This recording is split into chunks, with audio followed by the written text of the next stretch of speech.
बिस्मिल्लाहिर्रहमानिर्रहीम। आज हमारा फार्मास्यूटिक्स का सेकंड लेक्चर है।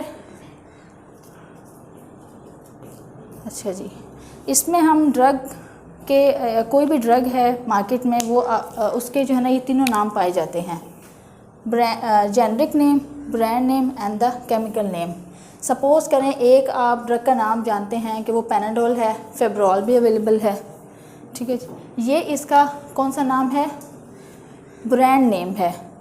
जैसे आप मार्केट में जाएं कि डिफरेंट ब्रांड्स हैं कपड़ों के लिए, आपका निशात है, आपका खादी है, ये क्या है? ब्रांड नेम है, ठीक है। ये जो है आपकी पैनाडोल जो डिफरेंट कंपनी बना रही है, पैनाडोल जो है ना आपकी GSK बनाती है, ठीक है। कैलपोल पे डिफरेंट कंपनीज हैं, हज़ारों कंपनियां हैं, ठीक है। हर कंपनी जो भी पैनाडोल बनाएगी, जैसे पैरासीटामोल पैनाडोल बनाएगी, वो उसका अपनी मर्ज़ी से जो है ना नाम डिसाइड करेगी। नाम डिसाइड करने की कुछ टर्म्स एंड कंडीशन होती हैं, वो ऐसे हर कंपनी जो है ना नहीं डिसाइड कर सकती। उसकी कोई पहचान रखते हैं या आपका जो उन्होंने तैयार किया है केमिकल, उससे कोई जो है ना उसकी पहचान रख के नाम रखा जाता है। तो पैनाडोल जो है आपका, फेब्रोल एंड कैलपोल, ये हर कंपनी जो है ना, ये भी GSK बनाती है। लेकिन जो है ना आपकी डिफरेंट जो कंपनीज़ हैं वो अपनी जो नाम डिसाइड करेंगी, मार्केट में आएगी तो वो उसका क्या कहलाता है? ब्रांड नेम कहलाता है। और ये एक जैसा नहीं हो सकता, एक कंपनी किसी दूसरी कंपनी के नाम से मेडिसिन नहीं बना सकती है, जो भी इसी तरह से जेनरिक नेम क्या होता है? ये आपका हो गया पैनाडोल, कैलपोल। जेनरिक नेम ये होता है जो उसका पैरासीटामोल, जो उसका एक्चुअल फार्मूला होता है। जैसे मैं कहूँ कि पैरासीटामोल चाहिए, अगर मैं जेनरिक नेम लिखूँ पैरासीटामोल, जो कि जेनरिक नेम नहीं होता, ये एक केमिकल होता है कि पैरासीटामोल की प्रिपरेशन करनी है। वो बेसिकली पैरासीटामोल की तैयार करते हैं पैरासीटामोल को, और जब वो मार्केट में लॉन्च करते हैं, हर कंपनी जो है ना पैरासीटामोल तैयार करेगी, लेकिन जब उसे मार्केट में इसको रखवाना है, जिससे इंट्रोड्यूस करवाना है मार्केट में, वो उसका ब्रांड नेम कहलाता है। तैयार सब पैरासीटामोल ही करेंगे। अगर किसी ने पैरासीटामोल बुखार के लिए कोई बनाना है तो वो पैरासीटामोल जो है ना, इसलिए जो मार्केट में आपका ट्रेड नेम कहलाता है, brand name is a trade name, जिससे वो मार्केट में होती है, वो कहलाता है उसका brand name. Then generic name वो होता है जो कि उसका कह लें कि हम उसका केमिकल नेम कह लें, ठीक है। अब ये केमिकल नेम है। केमिकल नेम इस तरह डिफरेंट है। Acetyl para amino salicylic acid, acetyl para amino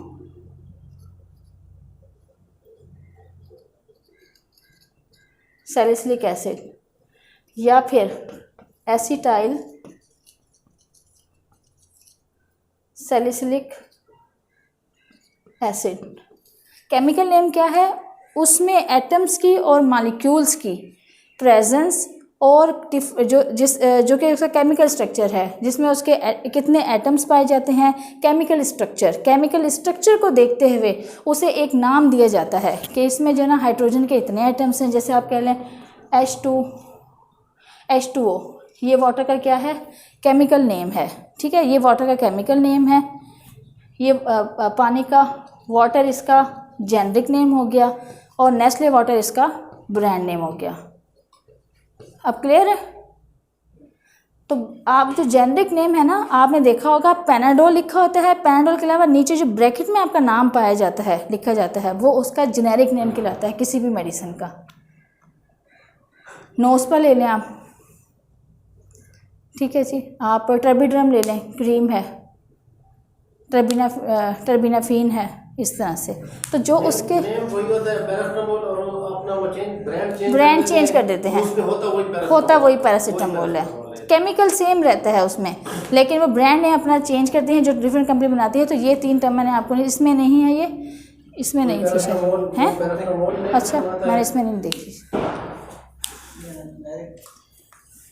अच्छा, ये अच्छा ठीक है। इसी तरह एस्प्रीन हो गई, जैसे एस्प्रीन हो गई, एसिटाइल सैलिसिलिक एसिड है, एस्प्रीन है, और मार्केट में किस नाम से है? डिस्प्रीन के नाम से, ठीक है जी। एस्कार्ड के नाम से, एस्कार्ड है, एसिटाइल सैलिसिलिक एसिड है, एस्प्रिन जो है ना इसका लोप्रिन इसका ब्रांड नेम हो गया, एस्कार्ड इसका ब्रांड नेम हो गया। तो ये डिफरेंट है। अच्छा, इसके अलावा कुछ जो है ना आपकी ऑफिशियल बुक्स होती हैं, official and the non official books. आपकी जैसे आपने कोई ड्रग है उसका आपने रेफरेंस इसमें है ऑफिशियल नॉन ऑफिशियल बुक। अच्छा, इसको नहीं मैंने देखा, ओहो ये भी मैंने हटा दिया।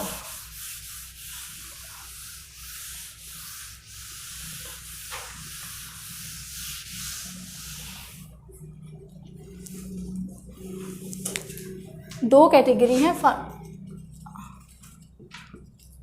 एक है आपकी ऑफिशियल बुक्स और एक है आपकी नॉन ऑफिशियल। जितने भी आपके फार्माकोपियास हैं जिसमें मेडिसिन की डिटेल इंफॉर्मेशन पाई जाती है, उसमें आपकी डोज से लेके doses form, indication, official book में आपकी doses form, indication, contraindication, labelling, packaging, ये तमाम इंफॉर्मेशन होती हैं। लेकिन इसके डिफरेंट बुक्स हैं, जैसे BNF ब्रिटिश नेशनल फॉर्मूलरी है इसमें ब्रिटिश। हाँ, पेज नंबर 45 पे जो है ना, अच्छा ये दिखाइएगा, ये पेज नंबर 45 पे गिवन है। अब मैं इन सबको लिखूँ तो भी आपको याद, तो वैसे यहीं से USP हो गई, IP हो गई, BNF हो गई, BP हो गई, ब्रिटिश फार्माकोपिया, ये आपकी ऑफिशियल बुक्स हैं जिसमें आपकी ड्रग की कंप्लीट डिटेल पाई जाती है और इसे हम एज अ रेफरेंस यूज़ करते हैं। BNF तो आपकी हर हॉस्पिटल में, हर फार्मेसी पे वैसे अवेलेबल होती है। BNF में जो भी ड्रग है उसकी इंडिकेशन, इवन के डिफरेंट ब्रांड्स हैं। सम टाइम जो है ना एक ड्रग के जो ब्रांड्स मौजूद होते हैं उनमें भी आपकी इंडिकेशन चेंज हो जाती है।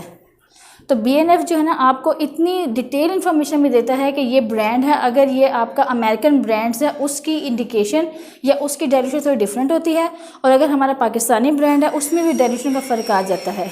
तो इसलिए जो है ना आपका जो BNF है, ब्रिटिश नेशनल फॉर्मूलरी, ये इसमें तमाम नेक्स्ट टाइम अगर मैं आई ना तो उसकी मैं तस्वीर है वो BNF लेके आऊँगी आपको। वो बहुत ज़्यादा डिटेल इन्फॉर्मेशन है जो कि हॉस्पिटल्स में मौजूद होती है और एज अ रेफरेंस हम यूज़ करते हैं। फार्मा गाइड अलग होती है। फार्मा गाइड में तो आपके जो है ना लोकल, जैसे पाकिस्तानी जितनी भी दवाइयाँ, जो फार्मा गाइड होती है हाँ, उसमें तो आपकी जो हमारे पाकिस्तान में लोकल मैन्युफैक्चरिंग में जितनी भी कंपनीज मेडिसिन बना रही हैं उन सब के ब्रांड्स जो है गिवन होते हैं कि रॉश का है, ये आपका जो है ना वो हिल्टन का है, ये आपका बॉश फार्मा का है, ये आपका जो है ना वो मैक्टर फार्मा का है, ये सामी का है। आपका फार्मा गाइड जो ड्रग गाइड कहलाती है ना, उसमें आपकी पाकिस्तानी इन्फॉर्मेशन होती है। लेकिन जो ब्रिटिश है इसमें आपके जो ये हर साल जो है ना, हर साल की अपडेटेड फार्मूलरी आती है, वो आपकी पुरानी होती है, वो भी अलग से आती है। लेकिन इसमें इंटरनेशनल लेवल पे जो भी इंफॉर्मेशन होती है उसकी वो अप टू डेट की जाती है ब्रिटिश नेशनल फार्मूलरी में, और उसमें आपकी फार्मा गाइड से ज़्यादा डिटेल से होती है। जैसे आपकी जो ब्रिटिश नेशनल फार्मूलरी है उसमें आपका रेट पर मिनट तक दिया जाता है, लेकिन जो ड्रग गाइड है उसमें आपका सिर्फ जनरल इन्फॉर्मेशन होती है कि ये क्या है, किस इंडिकेशन के लिए यूज़ होती है। कॉन्ट्राइंडिकेशन क्या होती है?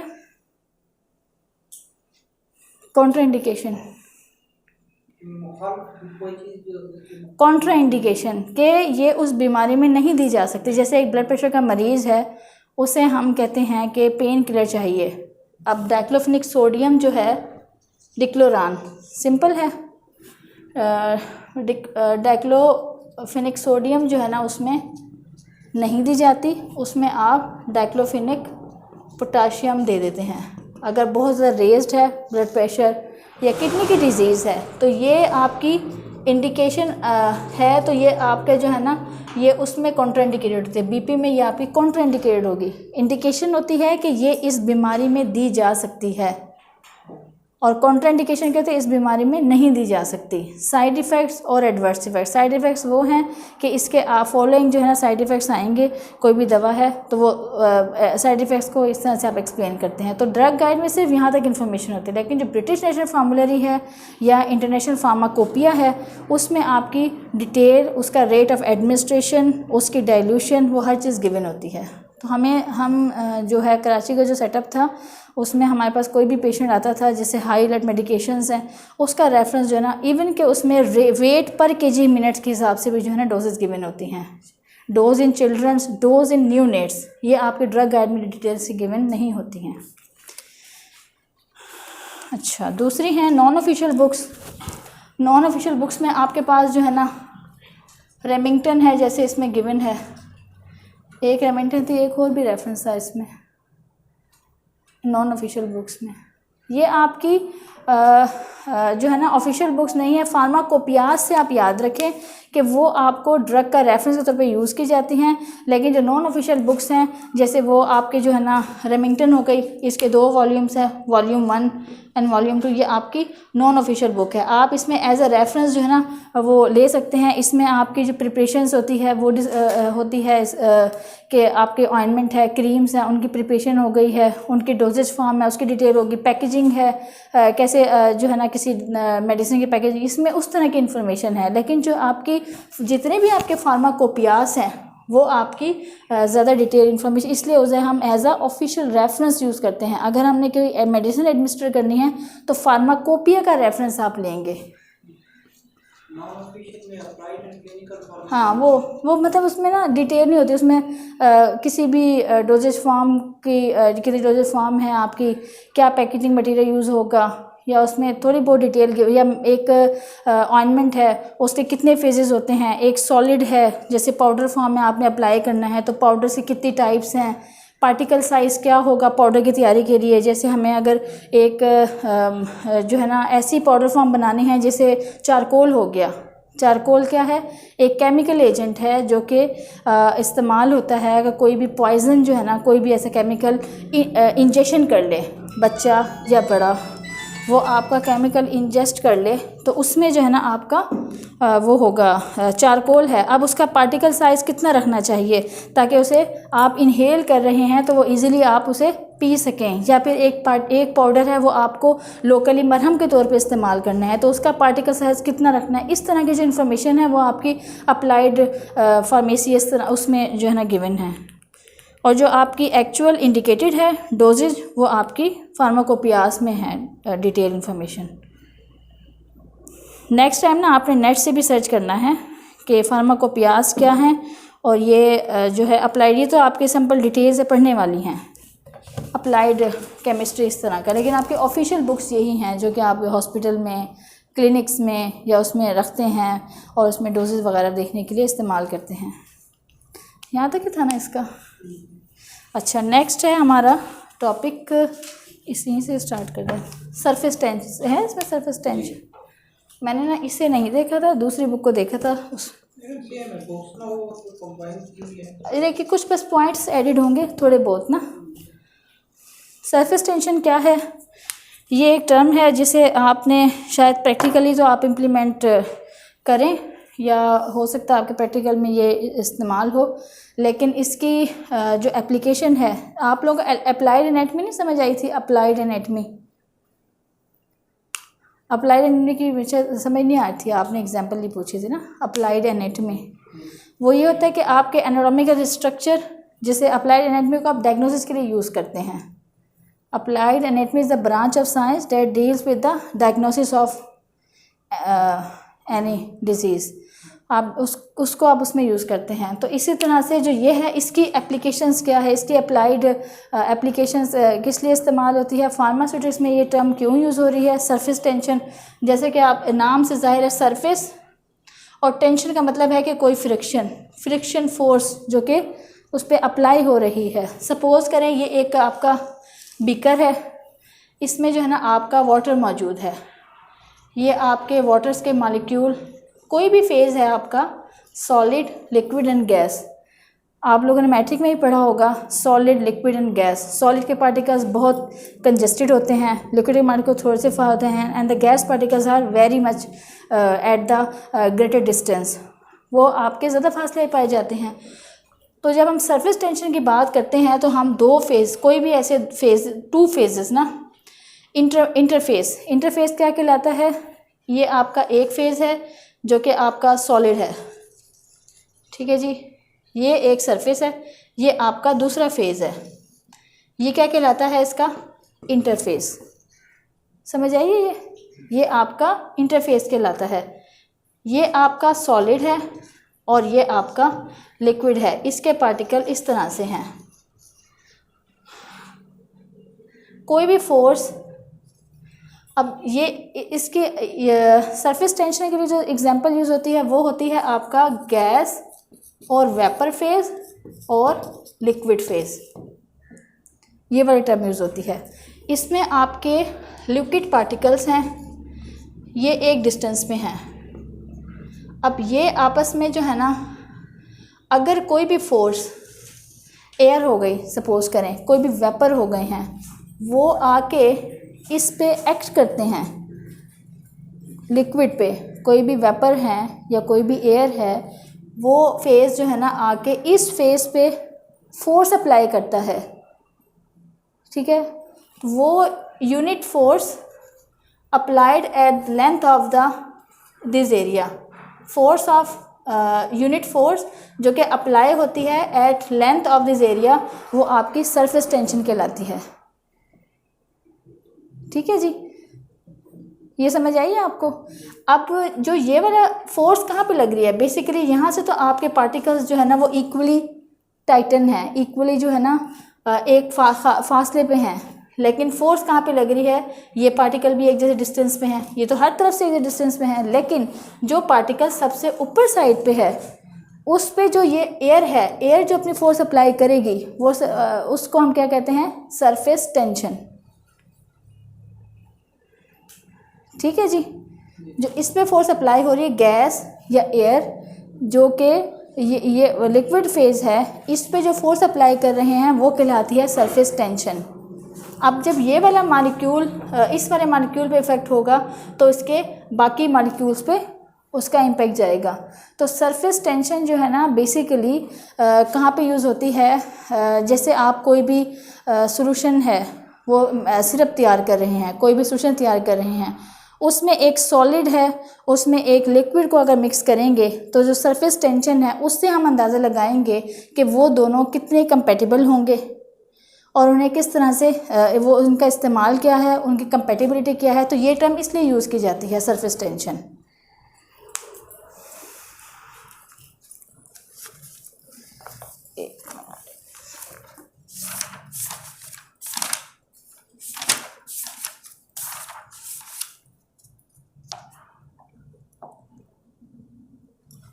अब सपोज़ करें कि आपका जो ऑयल है, अगर आप एक ऑयल लेते हैं, ये ऑयल है, इसमें आप वाटर को मिक्स कर दें तो इन दोनों के दरमियान मिक्सिंग कैसी होगी?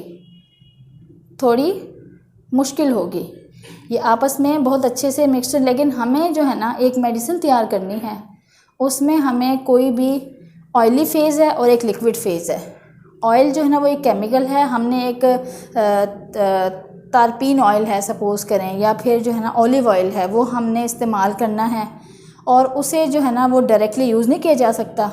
उसे हमने इंजेस्टिबल फॉर्म के लिए, इफ़ेक्टिव फॉर्म के लिए उसे हमने वाटर की कुछ क्वांटिटी में मिक्स किया, हमें मिक्स करना पड़ेगा, लेकिन वो अच्छे से मिक्स नहीं होंगे क्योंकि दोनों मीडियम डिफरेंट हैं आपका oil medium and the liquid medium, दोनों की जो है ना होमोजीनिसिटी का मतलब क्या है? वो आपस में नहीं मिक्स हो पाएंगे। अब उसे अगर हमने मिक्स करना है तो कुछ केमिकल एजेंट, इमल्सिफाइंग एजेंट पाए जाते हैं। इमल्सिफाइंग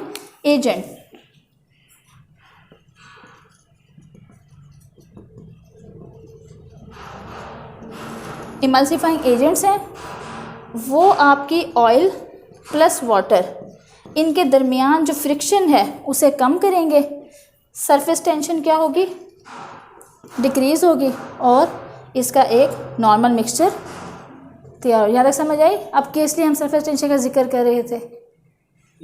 एक जो डिफरेंट फेजेस हैं, ऑयल है आपका, वो हो सकता है इतना अच्छा मिक्स ना हो सके, एक सॉलिड है, सॉलिड के साथ एक लिक्विड, और लिक्विड के साथ एक और लिक्विड अगर हम मिक्स करने जा रहे हैं, उसकी फ्रिक्शन जो है, जो टेंशन है, टेंशन क्या है कि वो फोर्स जिस पे अप्लाई कर रही है और वो जो है ना उन पे लग रही है, उसकी वजह से जो इंटरमॉलिक्यूलर फोर्स है, जो हाइड्रोजन बॉन्डिंग है और जो टेम्परेचर है वो अफेक्ट हो रहा है, तो उसको हम क्या कह रहे हैं? सरफेस टेंशन, उससे अफेक्ट हो रही है। क्लियर है सरफेस टेंशन का? तो सरफेस टेंशन जो है ना आपके इंटरमॉलिक्यूलर फोर्स, तीन चीज़ें जो है ना आपकी surface tension is affected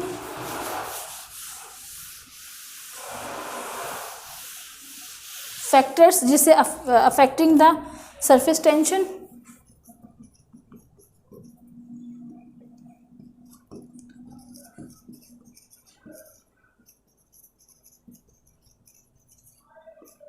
intermolecular force increase होगी तो आपकी नंबर 2 है आपका हाइड्रोजन बॉन्डिंग, और नंबर 3 है आपका टेम्परेचर। ठीक है जी।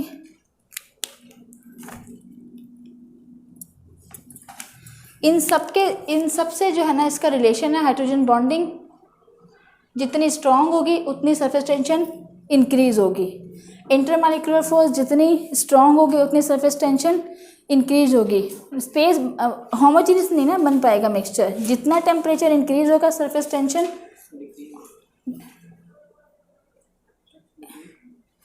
इंक्रीज इन टेम्परेचर, अगर टेम्परेचर इंक्रीज होगा लिक्विड जो है ना वो थिन होगा, सरफेस टेंशन डिक्रीज होगी। ठीक है। इंटरमॉलिक्यूलर बेसिकली तो मॉलिक्यूल्स के दरमियान जो फोर्स है ये अगर जितनी ज़्यादा क्लोज होंगे उतनी सरफेस टेंशन इंक्रीज होगी, जितने क्लोज होंगे। हाइड्रोजन बॉन्डिंग, इंटरमॉलिक्यूलर फोर्स और टेम्परेचर, ये तीन जो है ना आपके सरफेस टेंशन को अफेक्ट कर रहे हैं। ठीक है जी। Temperature increase, surface tension, temperature decrease, surface tension increase. यहाँ तक क्लियर है सरफेस टेंशन?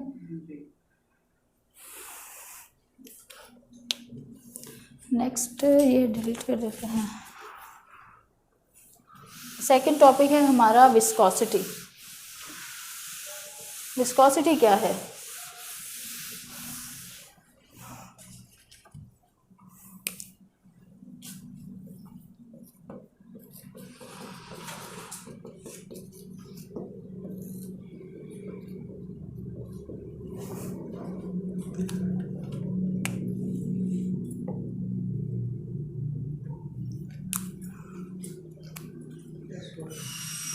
क्या है विस्कोसिटी?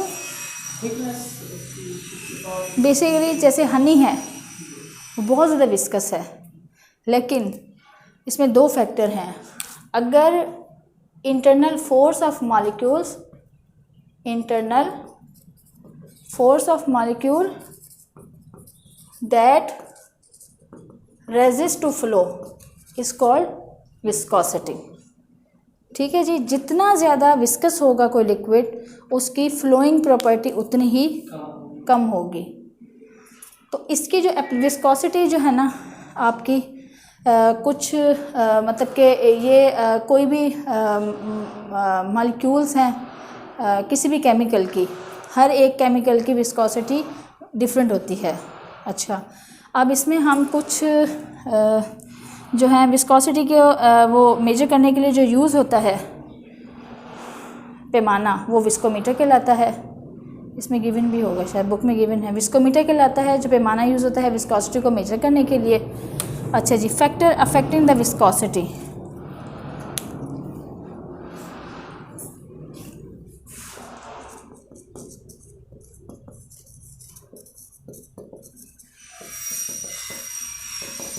तीन फैक्टर तो उसमें थे, सरफेस टेंशन के लिए हमने पढ़े थे।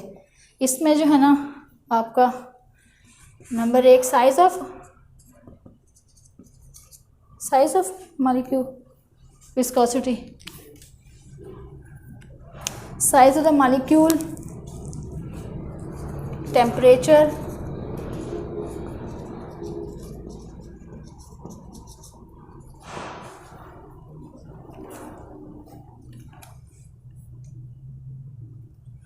molecular shape, adhesive forces and the cohesive forces.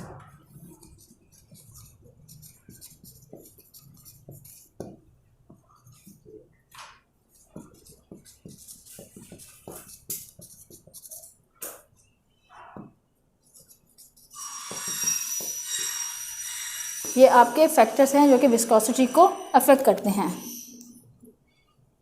अच्छा, temperature, size of the molecule में क्या है,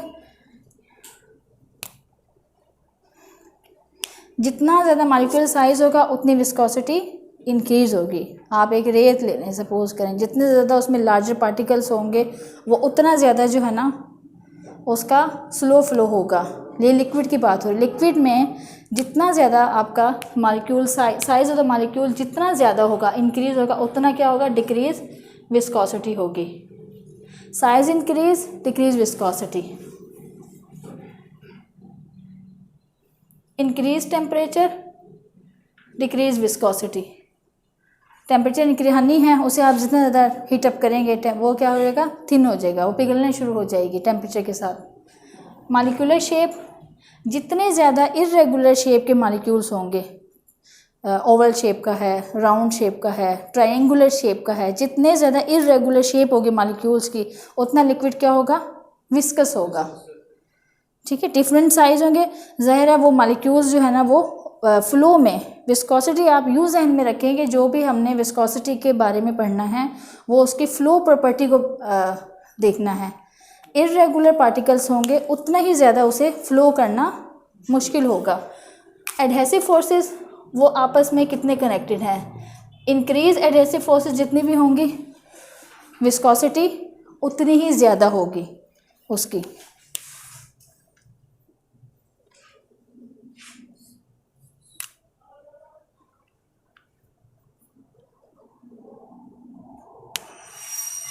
अच्छा, एडहेसिव फोर्सेस, कोहेसिव फोर्सेस में एडहेसिव फोर्सेस ये है कि वो आपस में, कोहेसिव फोर्सेस अगर डिक्रीज होती हैं विस्कोसिटी इंक्रीज होगी। बस, वैसे ज़्यादा जो है ना आपका ये चार फैक्टर। कोहेसिव में डिफरेंट टाइप ऑफ फोर्सेस भी आ सकती हैं। एडहेसिव है सिंगल अटैच, कितने अटैच हैं। कोहेसिव में जो है ना आपकी अगर कोहेसिव फोर्स इंक्रीज हो रही हैं आपकी विस्कोसिटी डिक्रीज होगी। ठीक है जी, अब इसकी एप्लीकेशन क्या है, फंडामेंटल इसके एप्लीकेशन क्या है, विस्कोसिटी की हम क्यों पढ़ रहे हैं, विस्कोसिटी के क्यों वो अफेक्ट कर रही है, फ्लो प्रॉपर्टी किस लिए इम्पॉर्टेंट है। आपके जो डिफरेंट कैल्पोल है सिरप देखा है आपने, फिज़िकल अपीयरेंस उसकी, वो बहुत विस्कस होता है। ठीक है, इसी तरह आप ऐसे फाइल ले लें, वो थिन होता है। तो जो भी फॉर्मुलेशन है उसकी प्रिपरेशन के लिए हमें कुछ जो है ना जो एक केमिकल होता है, सिर्फ मेडिसिन जो है ना वो एक केमिकल से तैयार नहीं होती। उसे एक फाइनल डोजेज फॉर्म देने के लिए या उसके टेस्ट को जो है ना वो बेहतर बनाने के लिए अगर किसी भी लिक्विड में कोई भी मेडिसिन है उसमें आप शुगर ऐड कर दें तो वो क्या बन जाएगा, मोर एडहेसिव भी बन जाएगा, मोर विस्कस भी बन जाएगा।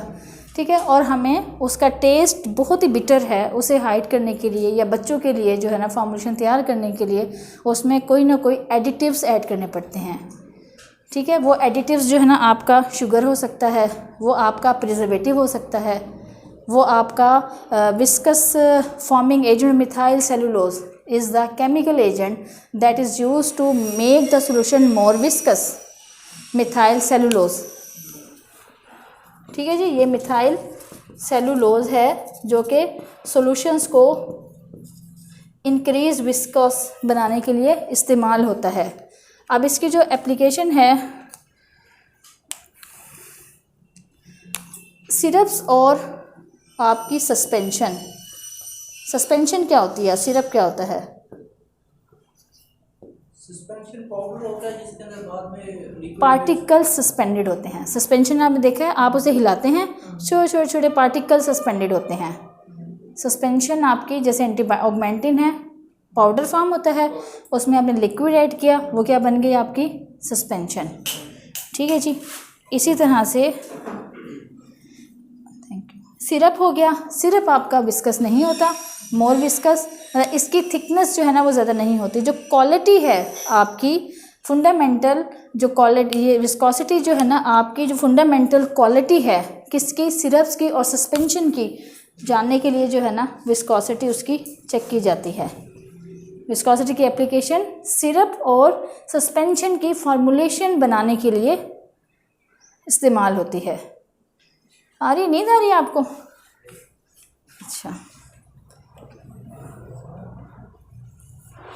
अच्छा, इसी तरह विस्कस जो है ना वो आपकी प्योरिटी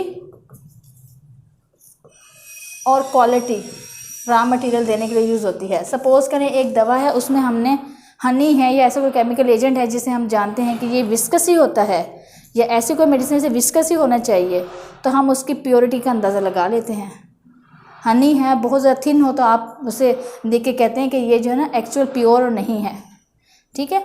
तो ये जो कुछ रॉ मटेरियल ऐसे हैं जिनकी प्योरिटी और क्वालिटी को चेक करने के लिए हमें उसकी विस्कोसिटी को चेक करना होता है। तो viscosity is also useful to check the quality and the purity of the raw material used in the formulation of drug.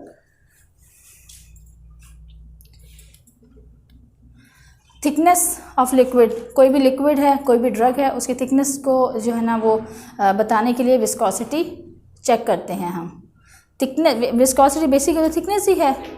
तो कुछ मेडिसिन जो है ना केमिकल हैं जो कि वाकई प्रिपेयर होने के बाद, सिरप है, कैल्पोल सिरप है, अगर वो अपनी थिकनेस ना हो उसकी, वो बिल्कुल लिक्विड बन चुका हो, तो आप पहचानें कि ये जो है ना एक्चुअल फॉर्म नहीं है उसकी, ये उसकी यूजेबल फॉर्म नहीं है, इफ़ेक्टिव फॉर्म नहीं है।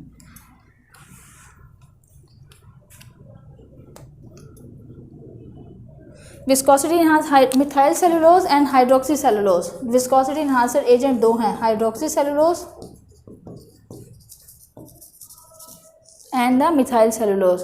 ये विस्कोसिटी इनहांसर, विस्कोसिटी बढ़ाने के लिए एजेंट्स यूज़ होते हैं। अच्छा जी, इसके अलावा कुछ विस्कस जो है ना, अब ये विस्कोसिटी इनहांसर एजेंट हैं जो आपकी ऑप्थेल्मिक सोल्यूशन होते हैं, आपकी ऑइंटमेंट्स हैं। ऑइंटमेंट और आई ड्रॉप में क्या फ़र्क है? आई ऑइंटमेंट भी होती है, पॉलीफेक्स आई ऑइंटमेंट भी है, और आपका जो है ना आई ड्रॉप भी है। ऑइंटमेंट किस लिए यूज़ होती है, ड्रॉप किस लिए यूज़ होता है आपको मालूम इसका डिफरेंस? जो आई ऑइंटमेंट होती है वो इसलिए यूज़ होती है कि वो आपकी वो एक तो इन्फेक्शन के लिए जो मेडिसिन यूज़ होती हैं, आई ऑइंटमेंट जो कि इन्फेक्शन के लिए ख़ासूसी तौर पे यूज़ होती हैं, वो इसलिए ऑइंटमेंट फॉर्म में तैयार की जाती हैं ताकि वो आपकी आँख में ज़्यादा देर तक रिटेन कर सके। ड्रॉप है वो आप डालते हैं, वो तो फ़ौरन से जो है ना कुछ हिस्सा जो है ना आँख में रह पाता है, कुछ हिस्सा ड्रॉप आउट, ठीक है। ऑइंटमेंट जो है ना और ऐसे solutions, ophthalmic solution, ophthalmic solution कौन से होते हैं? ऑप्थेल्मिक, पता है आपको? Ophthalmic solutions are the solution which are used as an eye drop. Ophthalmic जो है ना वो टर्म है जो कि आँखों के लिए जो ड्रॉप तैयार होते हैं वो ऑप्थेल्मिक सॉल्यूशन कहलाते हैं। ऑप्थेल्मिक क्लिनिक हो गया, ये जो आपके बनाते हैं लेंसेज वगैरह, उसमें आप देखिए टर्म वहाँ पे यूज़ होती है। ऑप्थेल्मिक सॉल्यूशन जो है ना वो सॉल्यूशन होते हैं जो कि आपकी आई ड्रॉप्स में यूज़ होते हैं। अब कुछ जो आपके आई ड्रॉप्स हैं वो भी बहुत विस्कस बनाए जाते हैं ताकि वो आपकी आँख में ज़्यादा देर तक रिटेन कर सकें। इसीलिए methyl cellulose and hydroxy cellulose are the viscosity enhancing agent that are used in the ophthalmic solution to keep the drug for the longer time in the eye। ठीक है जी, विस्कोसिटी, उसकी एप्लीकेशन, वो किस लिए use होती है और जो है ना उसका क्या मकसद है, वो आपने, यहाँ तक हमारा आज का लेक्चर था।